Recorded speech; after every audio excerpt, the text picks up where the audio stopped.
no es una patología frecuente en el terreno del anatomopatólogo. Yo, que tengo 26 años de patóloga, les digo que corazón lo que he visto han sido algunas lesiones tumorales, que es muy poco frecuente. El tumor más frecuente es el mixoma, pero he visto 2, creo, rarísimos son. Después algún compromiso por linfoma, en lo que es a patología tumoral, y no mucho más que eso. Patología de corazón no es un terreno del anatomopatólogo. Así que bueno, tampoco es un terreno que a mí me agrade demasiado. Vamos a tratar de ir viendo algunas cosas.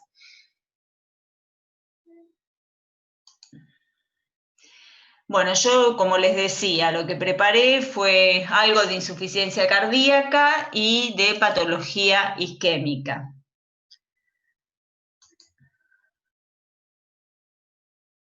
La patología isquémica no es terreno del anatomopatólogo, pero lo van a ver con frecuencia cuando hagan clínica médica.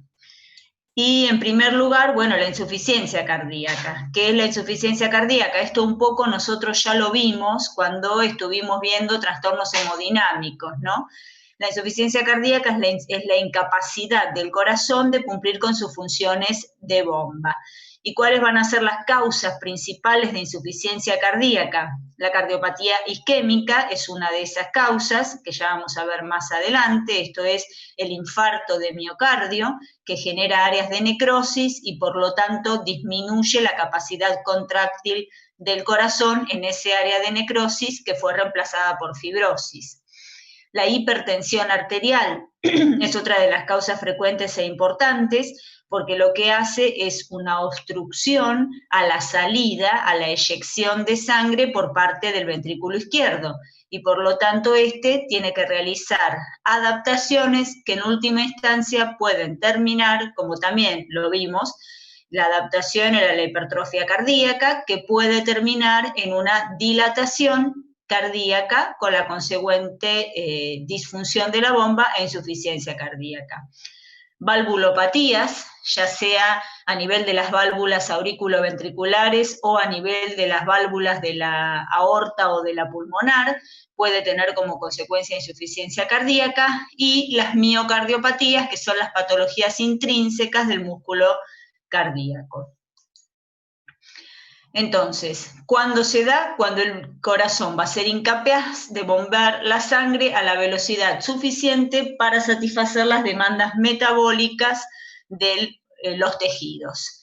Entonces, ¿qué puede suceder? Va a traer trastornos hemodinámicos. El infarto agudo de miocardio es una de las causas principales de insuficiencia cardíaca, y a su vez, cuando hay insuficiencia cardíaca, ese corazón es más pasible de sufrir infartos, justamente porque va a haber una falla anterógrada de aporte de sangre oxigenada al músculo miocárdico. La disfunción valvular era otra de las causas que habíamos visto, que esto lo van a tener en los casos clínicos, las disfunciones valvulares más frecuentes, y esto va a llevar a una recarga retrógrada a nivel sistémico de toda la economía. ¿Por qué? Porque el corazón, justamente al impedirse ese bombeo, la sangre se va a acumular de manera retrógrada a las cavidades cardíacas. Esto es un poco un repaso, ¿no?, de lo que ya vimos. Entonces, ¿qué hace este músculo cardíaco una vez que tiene incapacidad de realizar la función de bomba y que tiene mayor trabajo? Ejerce algunos mecanismos adaptativos.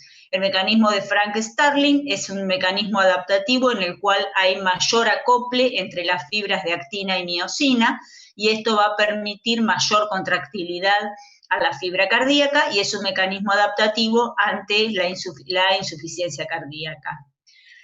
También se va a adaptar el músculo cardíaco, estas adaptaciones que habíamos visto en el primer parcial, donde lo que se ve en el miocardio va a ser la hipertrofia. En un primer momento va a haber una hipertrofia, sobre todo de tipo concéntrica, y después, una vez que este corazón no da más su capacidad de hipertrofiarse y de contraerse a mayor con mayor fuerza, va a terminar en la dilatación de las cavidades. Y a su vez también hay activaciones de sistemas neurohumorales, como son sistemas catecolaminérgicos, sistema simpático, que lo que hace es estimular para que haya mayor contractilidad. Y a su vez hay también secreción del sistema renina, angiotensina, aldosterona, que va a darse por estos están sensando, digamos, el volumen de sangre oxigenada que llega al riñón, y también van a hacer un importante feedback que va a terminar provocando la mayor retención de sal y la mayor retención de líquido a nivel precardíaco. Si los aburro, me dicen. Bueno, entonces, ¿cuál es el mecanismo adaptativo que se puede observar a nivel patológico, histológico? La hipertrofia cardíaca. Y ahí, justamente, ¿en qué circunstancias se ve con mayor frecuencia? Cuando hay hipertensión arterial o estenosis de la válvula aórtica. En estos casos, o algunas señales tróficas, como son, por ejemplo, un corazón con mayores demandas, como podría ser en el corazón de un deportista, se va a dar la hipertrofia de los miocitos, que obviamente va a haber mayor síntesis de proteínas, va a haber aumento del tamaño celular y por lo tanto ese corazón va a estar aumentado de tamaño y también de peso. Hay dos tipos de hipertrofia que se pueden observar. La más frecuente, digamos, y la inicial, es la hipertrofia por sobrecarga de presión, en la cual el corazón se observa con un agrandamiento concéntrico del miocardio. Y se va a dar, por ejemplo, en los casos que nombrábamos antes, hipertensión arterial o patología valvular aórtica.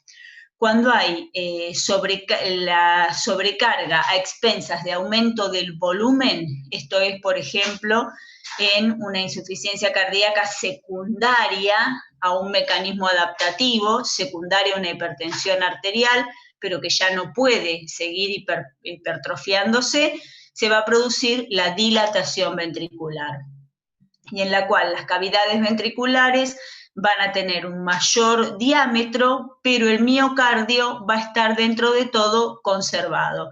Es porque el músculo ya se dilató y tiene menor capacidad contráctil. Esta es la imagen histológica. A la izquierda tenemos una imagen del miocardio normal. Esto lo tienen en el libro ustedes y está también en el primer parcial.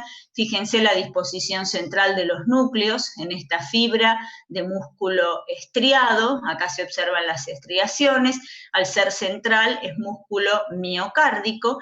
Y si lo comparan con la imagen esta de la derecha, vemos el aumento marcado del tamaño de los núcleos. Están a igual aumento. Entonces, fíjense, el aumento casi al triple del volumen de los núcleos en el caso de la hipertrofia. También, obviamente, se ve un aumento del volumen de cada fibra miocárdica. Y esto es a expensas justamente del aumento de la síntesis proteica. Acá tenemos las imágenes macroscópicas. Fíjense como acá en el medio tenemos el corazón, un corte transversal del corazón. Habitualmente los corazones que se observan, como en este caso, son obviamente corazones de autopsia, y la forma de dar entrada, de procesar ese corazón, puede ser cuando hay patología cardíaca. En general lo que se hace van a ser cortes transversales y se observan todas las lonjas del corazón para poder ver en qué sector está comprometido por ejemplo, un área de infarto o un área de fibrosis. Y en este caso se observa el espesor miocárdico, este es el ventrículo izquierdo, que está conservado. Si lo comparamos con este corazón, acá tenemos una hipertrofia concéntrica. Recuerden que esta hipertrofia concéntrica la observábamos sobre todo cuando hay aumento de presión. Por ejemplo, una estenosis de la válvula aórtica. Es un aumento concéntrico del espesor del miocardio. En cambio, acá a la derecha tenemos un corazón también hipertrófico, fíjense el tamaño, estos corazones llegan a ser hasta 3 o 4 veces el peso de un corazón normal, pero sin embargo el espesor del miocardio ya se observa bastante adelgazado. También si vemos a mayor detalle, podemos ver que hay sectores donde hay tractos blanquecinos, brillantes, que probablemente correspondan a áreas de fibrosis. Es decir, este corazón se observa, sobre todo, es una miocardiopatía dilatada, pero a expensas de un aumento del volumen y no de la presión. Por eso siempre es importante, más allá del tamaño del corazón, hacer el pesaje del corazón, porque es lo que nos va a marcar bien la diferencia entre una y otra patología, el peso más que el tamaño. Cuando tenemos hipertrofia, hay aumento del tamaño de los miocitos, pero obviamente esto no va a estar acompañado de un aumento de los capilares. No hay neoangiogenia, hay una hipertrofia de la célula del músculo cardíaco. Entonces, el aporte de oxígeno y de los nutrientes para este corazón, que a su vez tiene un mayor consumo de oxígeno, va a ser mayor. Hay aumento de necesidades metabólicas, hay mayor consumo de oxígeno, pero este oxígeno no puede ser suplido, digamos, por el mismo plexo vascular. Entonces, este corazón va a estar expuesto a una descompensación y va a evolucionar a una insuficiencia cardíaca congestiva. Es esto que hablábamos de la miocardiopatía concéntrica y la miocardiopatía finalmente dilatada. Bueno, el ventrículo izquierdo suele estar hipertrofiado y obviamente posteriormente se va a producir la dilatación. ¿Qué va a pasar de manera anterógrada? Recuerden, como veíamos en el primer parcial, lo primero es la insuficiencia cardíaca izquierda. En general es mucho más frecuente la insuficiencia cardíaca izquierda. ¿Por qué? Por la etiopatogenia. La hipertensión arterial es una de las causas más comunes y es muy frecuente. Entonces, lo más frecuente es la insuficiencia cardíaca izquierda. Secundariamente a la insuficiencia cardíaca izquierda se da la insuficiencia cardíaca derecha. Y una vez que está establecida, vamos a tener, en un primer momento, cuando la insuficiencia cardíaca es izquierda, va a repercutir a nivel de los pulmones. Esto ya lo vimos, lo repasamos. Va a haber edema perivascular e intersticial, como vemos acá, y fundamentalmente en los tabiques. Va a haber ensanchamiento justamente de estos tabiques alveolares, puede llegar también a haber fibrosis por un daño crónico, y obviamente ese líquido también va a pasar desde el intersticio por un aumento de la presión hidrostática hacia las luces alveolares. Entonces vamos a tener en última instancia algún grado de edema a nivel del pulmón. Fíjense en la radiografía como vemos la importante cardiomegalia y este aumento de la trama pulmonar, medio retículo nodular, que tiene que ver con el edema que vamos a tener en esos pulmones secundario a la insuficiencia cardíaca izquierda. Por eso aparece tos. La tos aparece justamente porque los pulmones y la disnea, es decir, la tos y la disnea secundarios a esfuerzos mínimos, al principio a esfuerzos mayores, después es una disnea de esfuerzos mínimos y finalmente va a ser una disnea de reposo.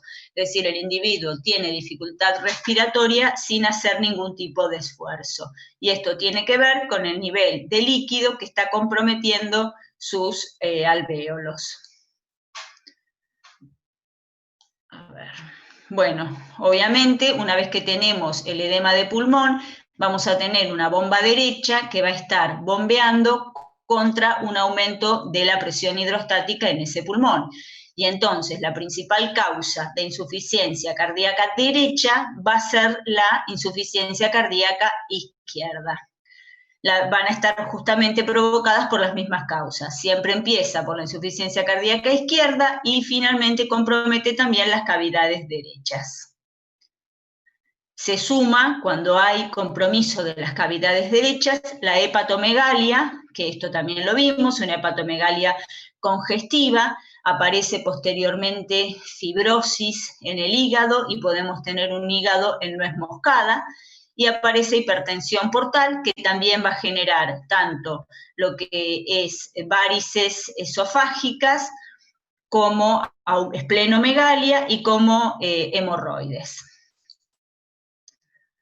Edema pulmonar, derrame pleural, congestión venosa. Acá observamos en la circulación venosa periférica, va a haber un aumento de la presión hidrostática y va a haber edema en miembros inferiores, y obviamente también va a haber ascitis, porque hay congestión venosa sistémica y portal. Entonces, en una insuficiencia cardíaca congestiva tenemos hepatomegalia, tenemos ascitis, tenemos edemas periféricos, y acá me falta una que no sé qué. Bueno. Entonces, un poco para resumir, este cuadro también lo tienen ustedes en el libro. Tanto la hipertensión como la enfermedad valvular como el infarto de miocardio van a provocar un aumento del trabajo cardíaco por diferentes mecanismos. La hipertensión por la sobrecarga de presión, la enfermedad valvular también, puede ser sobrecarga de presión si es en las válvulas aórticas, o sobrecarga de volumen si la enfermedad valvular es a nivel de las válvulas auriculoventriculares.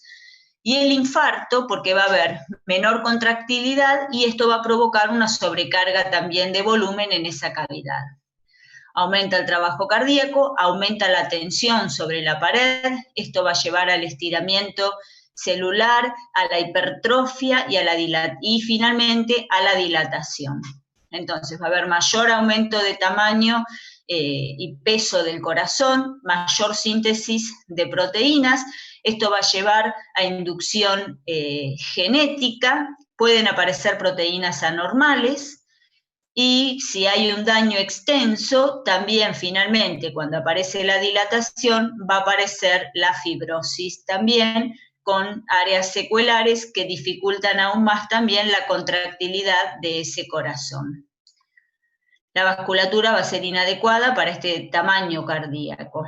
Entonces, va a haber disfunción cardíaca, con insuficiencia cardíaca, puede haber presencia de arritmias, y esto también va a dar lugar, como ya vimos, a la estimulación neurohumoral sobre el corazón y al eje renina-angiotensina-aldosterona, que va a complicar aún más lo que es esa insuficiencia cardíaca congestiva.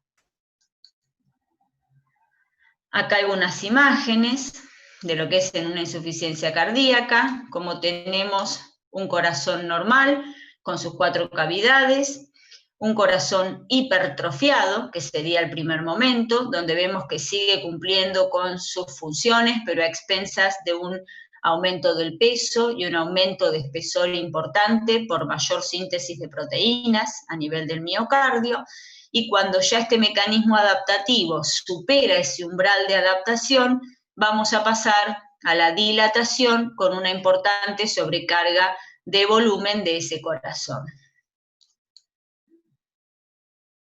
Un corte macroscópico, también todo esto son corazones de autopsia, donde vamos a ver acá a la derecha un corazón normal, y acá a la izquierda tenemos una hipertrofia y una dilatación de las cavidades derechas. Recuerden que siempre es importante el tema del peso del corazón. Acá no se ve muy bien la foto, pero es un corte histológico de la fibra miocárdica, no tiene buena resolución, pero vemos esto también en un primer momento. Vamos a tener la hipertrofia de las fibras, fíjense el tamaño de estas fibras cardíacas. Habría que compararlo con un corazón normal, pero está francamente hipertrofiado por, como decíamos al principio, una sobrecarga de presión, y una vez que esa sobrecarga ya no da para más, aparece lo que es la dilatación con la presencia de fibrosis. Acá en el medio de estas fibras miocárdicas tenemos tejido fibroso. Es un corazón que ya no tiene la capacidad contráctil del miocardio normal. Bueno, y ahora vemos un poco de cardiopatía isquémica. No los quiero abrumar. Tampoco es un tema que sea terreno del anatomopatólogo, ¿no? Pero bueno, ¿cuál es la causa principal de la cardiopatía isquémica? Lo que veíamos la clase pasada, la ateroesclerosis. Es la causa principal. Recuerden que las arterias coronarias es uno de los territorios favoritos, por así decirlo, de lo que es la ateroesclerosis. ¿Qué puede pasar? Pueden aparecer émbolos secundarios justamente a la ateroesclerosis, esas placas de ateroma inestables, que eran trombogénicas, pueden surgir émbolos. Esto puede llevar al vasoespasmo de pequeños vasos y de los vasos miocárdicos, y el descenso de la presión sanguínea también puede ser un descenso marcado, puede terminar en un infarto agudo del miocardio. Entonces, ¿cómo se manifiesta esta isquemia coronaria, esta falta de irrigación del corazón? Se puede manifestar como un infarto de miocardio, es decir, como la necrosis de las fibras miocárdicas, como lo que se llama angina de pecho, que ya vamos a ver las variantes. La angina es el dolor precordial, eso es la angina de pecho, dolor precordial, que puede no tener necrosis y puede recuperarse completamente. Puede haber una insuficiencia cardíaca crónica con insuficiencia, bueno, una cardiopatía isquémica crónica, perdón, con insuficiencia cardíaca, puede cronificarse, o puede suceder la muerte súbita cardíaca. Este es el espectro de lo que sería la patología isquémica a nivel del miocardio. Vamos a ver dos de las cosas más frecuentes, que es el infarto de miocardio y la angina de pecho. Si vemos la epidemiología del infarto, sabemos que es una de las causas principales de muerte en todo el mundo, las causas cardiovasculares. Acá figuran los números, en Estados Unidos hay 500.000 muertes anuales. Es prevenible, justamente lo que charlábamos la clase pasada, si nosotros intervenimos sobre los factores de riesgo modificables de la ateroesclerosis, podemos prevenir el infarto de miocardio, y ha habido muchos progresos en lo que es tanto terapéutico como diagnóstico, y por eso la mortalidad disminuyó un 50%, como dice aquí, por los avances tanto en el diagnóstico como en el tratamiento.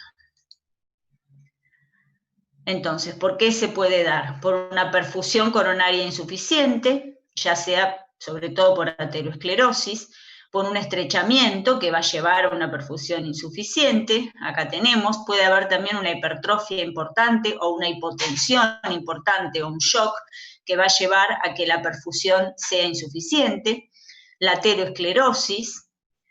Puede haber una oclusión vascular crónica secundaria a la ateroesclerosis, o puede haber algunos cambios agudos, ya sea por trombosis o por embolización, en la placa ateromatosa, que van a terminar en un infarto.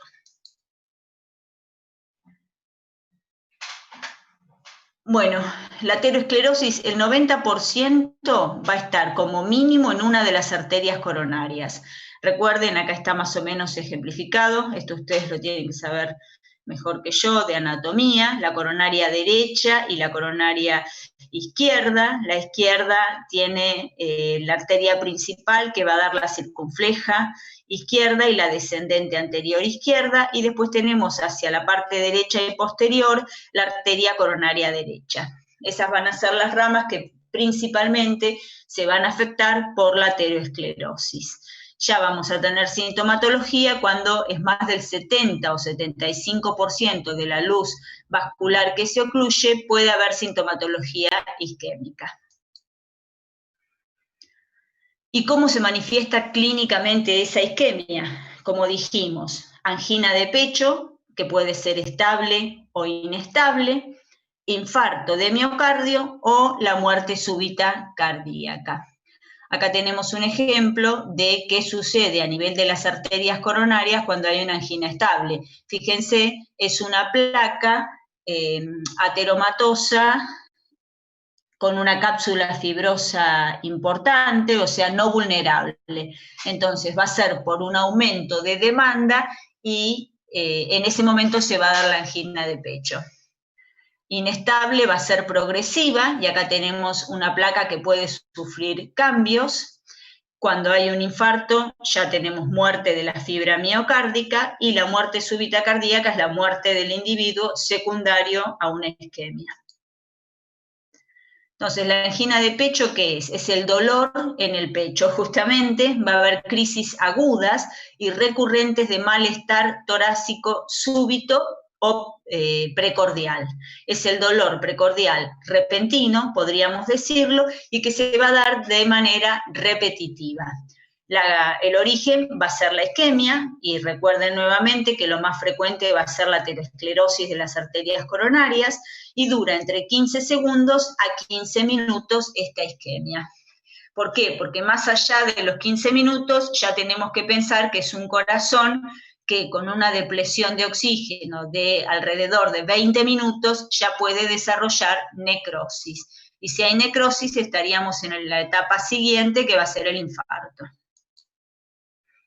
Entonces, la angina, ¿qué tipos tenemos? Tenemos la angina típica, cuando se produce este desequilibrio entre la demanda y el aporte, porque hay una obstrucción a nivel de las arterias. Se va a calmar con el reposo y con los vasodilatadores, y no va a dejar ningún tipo de secuela.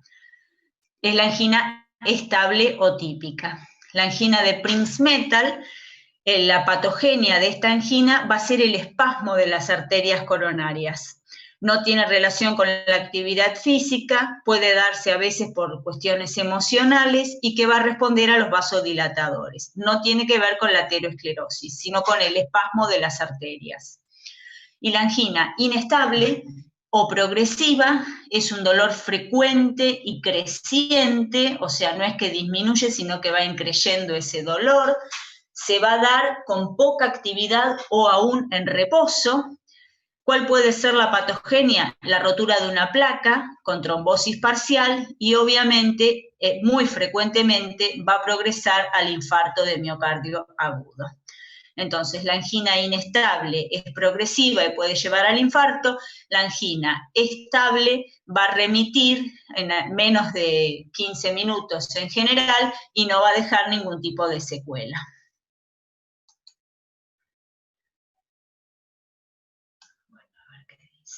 Bueno, cardiopatía isquémica.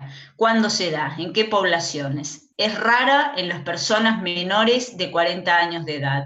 El 10% se va a dar en los mayores de 40 años, o sea, es muy raro antes de los 40 años, salvo que el individuo tenga alguna cardiopatía de base. Entre los 40 y los 65 se da alrededor del 45% de los infartos, o sea, la mayoría va a ser de gente grande, más de un 50% es de gente de más de 65 años, porque la causa subyacente, que es la aterosclerosis, es a esa edad. A veces puede haber predisposición genética, por ejemplo, lo que veíamos de las hipercolesterolemias familiares. La aterosclerosis, obviamente, en los individuos con aterosclerosis el infarto es mucho más frecuente. Se va a dar en hombres y en mujeres. Y recuerden también el tema de las mujeres, que en general se va a dar a mayor edad por la protección de los estrógenos. Recuerden que se va a dar como un dolor precordial intenso, que puede llevar incluso a la sudoración, a la disminución de la presión, y que no todos los infartos son dolorosos. Si estamos, por ejemplo, ante un paciente muy añoso o ante un paciente diabético, puede estar cursando un infarto sin necesidad de tener dolor precordial. ¿Cuál es entonces la patogenia? La placa ateromatosa. Son estas placas inestables, donde hay un gran núcleo necrótico. cuando se producen estos desprendimientos que exponen el colágeno, desprendimientos endoteliales que exponen el colágeno, recuerden que va a producirse la adhesión plaquetaria, las plaquetas van a activar un mecanismo inflamatorio con liberación de mediadores de la inflamación, va a haber presencia de microtrombos, justamente va a haber vasoespasmo por el factor derivado de las plaquetas, que va a producir el vasoespasmo, y esto va a provocar que los factores de la coagulación se activen, y esto puede llevar a la oclusión completa de la luz vascular. Esto sería un infarto que se va a producir en el contexto de una aterosclerosis complicada. Los mediadores expulsados por las plaquetas van a estimular el vasoespasmo. Los factores tisulares activan las vías de la coagulación, lo que añade volumen al trombo, y el trombo evoluciona para ocluir por completo la luz de ese vaso.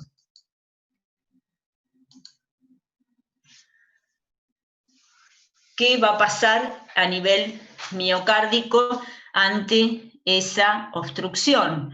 Obviamente, al haber una obstrucción en una arteria coronaria, que es una arteria importante que irriga gran parte del corazón, todo lo que está más allá de la obstrucción va a ser la región que va a estar en riesgo de sufrir la necrosis. Va a haber una reducción del flujo sanguíneo a ese nivel. Esto va a traer como consecuencia la isquemia. Si esta isquemia persiste, va a llevar a la necrosis, a la muerte de los miocitos. Y el infarto, recuerden que es eso, es una necrosis y es de tipo isquémica. Entonces, el área comprometida tiene que ver con cuál de las coronarias sea la que esté involucrada en la ateromatosis. Va a haber una disminución del metabolismo aeróbico porque obviamente no hay oxígeno. Con 1 minuto de isquemia ya la contractilidad se va a ver comprometida, va a haber en un primer momento edema celular, como en cualquier circunstancia de hipoxia que veíamos también en el primer parcial, va a haber disminución del glucógeno. Cuando hay una isquemia grave, cuando se compromete 10% del flujo, y en 20 o 30 minutos ya va a estar establecida una necrosis completa del miocardio.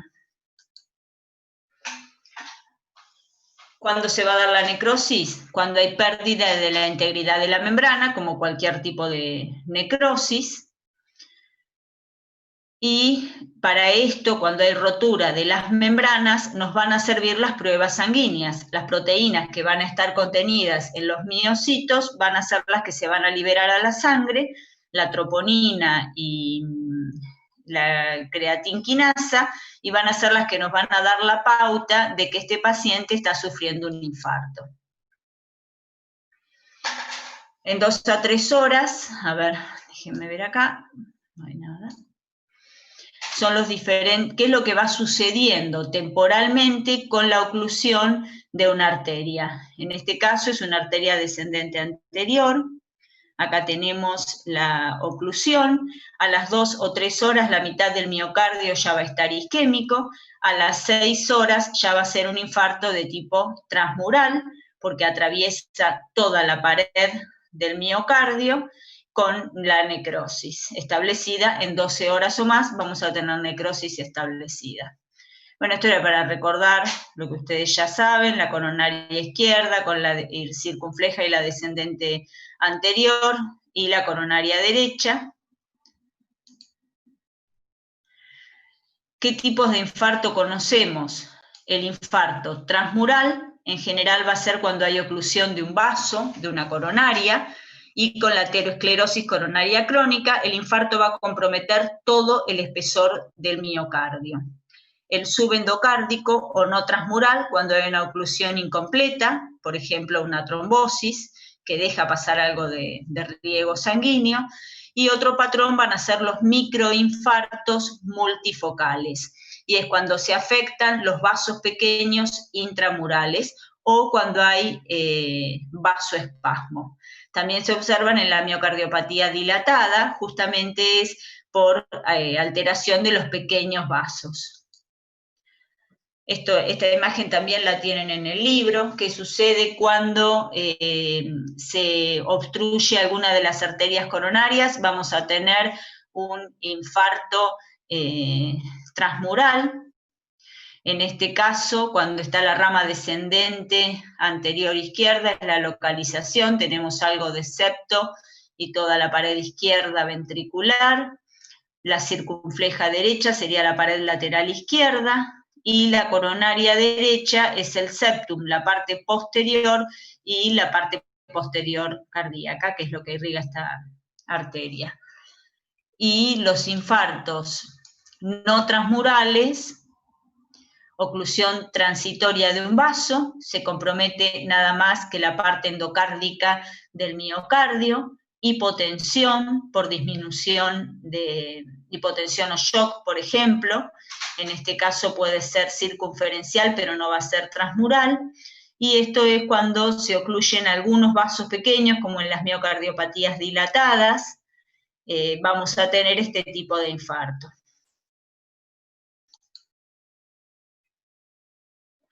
¿Cuál es la frecuencia de afectación? La coronaria descendente izquierda el 30 al 40% de las veces, la derecha también el 30 al 40% y la circunfleja el 15 al 20%.